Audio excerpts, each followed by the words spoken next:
ஏன் ப்ரோ இப்படி பண்றீங்க? புடிச்சானுங்கன்னா நம்ம தான் வேணும்னே வாய நோண்டுவோமே என்னதான் சொல்றான்னு பாக்குறது. ஏன் ப்ரோ புடிச்சாங்கன்னா ஃபைன் கீன் போட போறானுங்க ப்ரோ. $500, $600 மேல போடுவானுங்க. $500, $600 நான் பண்ற ஸ்டாக் மார்க்கெட்ல 2 மணி நேரத்துல நான் சம்பாரிச்சுருவேன் ப்ரோ. ஃபைன் கூட கட்டி இப்ப பிரச்சனை அதுல உங்களுக்காக 25 பேர் உட்கார்ந்துருக்காங்க. நீங்க உள்ள போங்கன்னு அனுப்பிச்சு வைக்கிறான். இதுக்கு பேரு தான் அந்த ஆளுக்கே தெரியாம அந்த ஆள் ஒரு ஞான நிலையில தான் வாழ்ந்துட்டு இருக்கான். அது என்ன ஞான நிலை? அந்த நேரத்துல எது சிறந்தோ அந்த முடிவை படாருன்னு எடுக்கணும்.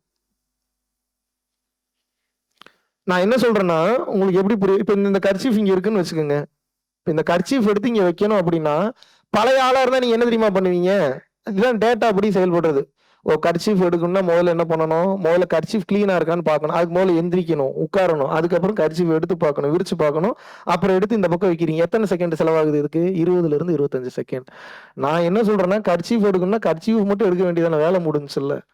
எதுக்கு தேவையில்லாத தாட் எல்லாம் உங்களுக்கு ஓடிட்டு இருக்கு? இவ்வளவுதாங்க ஞானம்.